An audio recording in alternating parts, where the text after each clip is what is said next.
10-1 वर्षाची असेल ती. पलंगावर पालथी पडून काहीतरी वाचत होती. आपल्याच नादात पुस्तकाची पानं पलटत होती. त्यांच्या दुकानातला नोकर तिथेच काहीतरी काम करत होता.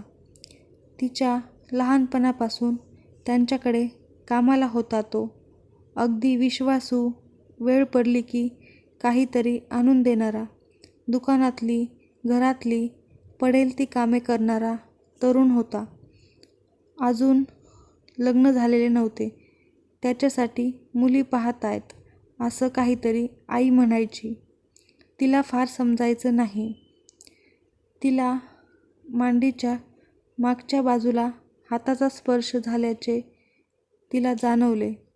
अगदी 2 सेकंदाचा स्पर्श असेल, पण काहीतरी विचित्र होता तो. नेहमीसारखा नाही. काहीतरी असेल असं म्हणून तिने किंचित मागे पाहून परत आपल्या पुस्तकात तोंड खुपसले. 2 मिनिटांनी मात्र तिला कुल्ल्यावर चक्क चिमटा घेतल्याचे जाणवले. आता मात्र ती हडबडली. खोलीत फक्त ती आणि नोकर होते. तिने मागे पाहून त्याला विचारले, "तू घेतलास का मला चिमटा?" "नाही बा, मी तर काम करत आहे." आणि तो काहीतरी गुणगुणत परत कामाला लागला. भास आणि सत्य यातला फरक ओळखता येत होता तिला. त्याचंच काम होतं हे. स्पर्शाची घृणा कळण्याचं वय नव्हतं तिचं, पण काहीतरी विचित्र वाटून गेलं तिला. नक्की का केलं असेल त्याने हे? आईला सांगावं की नाही या विचारात पडली ती. म्हणाल तर छोटी गोष्ट होती, पण तिच्या इवलूशा विश्वात बरीच उलटपालट केली त्या प्रसंगाने. 1-2 वर्षात ती मोठी झाली आणि शेजारच्या तरुण मुलगा बोळातून जाताना मुद्दाम अंगाशी लगट करून जातो. बसमध्ये बस कंडक्टर उरलेले पैसे हातात देताना अंमळ थोडा जास्तच वेळ हात हातात का ठेवतो, रेंगाळतो, हे तिला हळूहळू समजायला लागले. आधीच लाजाळू स्वभाव, त्यात असलं काही कोणाला सांगायची सोय नव्हती. आई अजूनच काळजी करत बसली असती म्हणून हे सर्व काही पार्ट ऑफ लाईफ म्हणून चालू राहिले. आजीचा मऊ साईचा हाताचा स्पर्श, रात्री झोपताना बाबांचा मायेनं डोक्यावर फिरवणाऱ्या हाताचा स्पर्श, भांडताना झालेला भावाचा धसमुसळा स्पर्श, मनाच्या रस्त्यावर मागे पडले आणि हे सहतूक विकृत वासनेने बरबटलेले स्पर्श, ड्रायव्हर्स सीटवर बसले. एका उन्हाळ्याच्या सुट्टीत लांबच्या काकांकडे ती गेली असताना तिला आईची आठवण आली.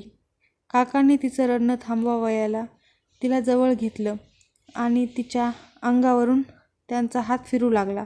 तिला पटकन त्या दिवशीच्या चिमट्याची आठवण झाली आणि ती आता नाही येत आहे आठवण असं म्हणून बाजूला झाली. एकदा मावशीच्या घरी राहायला गेलेली असताना लग्न झालेला, 2 मुलं असलेला मावस भाऊ मध्यरात्री फक्त तिचंच पांघरूण नीट करायला तिच्या बेडपाशी का येऊन गेला ते तिला आता हळूहळू कळायला लागलं. त्या घरी 2 रात्र मग तिने टक लावून जागं राहून काढल्या. सुट्टीत शक्यतो कोणाकडे जाणं ती टाळू लागली. सुंदर स्पर्श जणू आयुष्यातून बाद झाले आणि वासनेच्या स्पर्शातून सटकायचे कसे हे ध्येय होऊन बसले. कालांतराने लग्न ठरले. तोपर्यंत स्पर्शाचे अजून काही अनुभव आले. काही बरे, वाईट, काही मनाच्या कुपीत दडवून ठेवावेसे, काही विसरायची इच्छा असूनही न विसरता येण्यासारखे, काही वासनागंध, काही निखळ. नवऱ्याने पहिल्याच स्पर्शात फुलवले, चेतवले आणि त्याच्या आश्वासक प्रेमाच्या स्पर्शाने आत्तापर्यंतचे वाईट, शिसारी आणणारे अनुभव मनाच्या तळाशी गेले. ते पूर्ण नष्ट होत नाही, काहीतरी ढवळून निघतात, पण पाणी संपूर्ण गढूळ होणार नाही याची तरी काळजी घेतात. आज तिच्या आयुष्यातला सर्वात आनंदाचा दिवस तिच्या लेकीचा जन्म. दिवसभराच्या कोडकौतुकांनी खूप थकलेली असली तरीही रात्री फक्त त्या दोघी एकमेकींजवळ असताना तिने आपल्या लेकीचं इवलंसं बोट धरून तिने तिला एक वचन दिले. स्पर्श सुंदर असतात बाळा, आणि वाईटही. माझ्या प्रेमातून तुला या दोन्हीशीही व्यवस्थित ओळख मी तुला करून देईल. त्याच्याशी डील करायचं बळ मी तुला देईल. कुठल्याही क्षणी तुला काही विचित्र वाटलं तर ते बोलून दाखवायला, व्यक्त करायला मी तुला शिकवेन. अगदी बोलली नाहीस तरी मन कायमचं गढूळ करून घेणार नाहीस असं आत्मबळ मी तुला देईल. एका आईचं प्रॉमिस आहे तुला. तुझ्या जागी मुलगा झाला असता तर मी त्याला हेच सांगणार होते. लेकीला जवळ घेऊन तिचा तो कोवळा स्पर्श ती मनात साठवत राहिली. तळे आजही स्वच्छ आणि नितळ दिसत होते.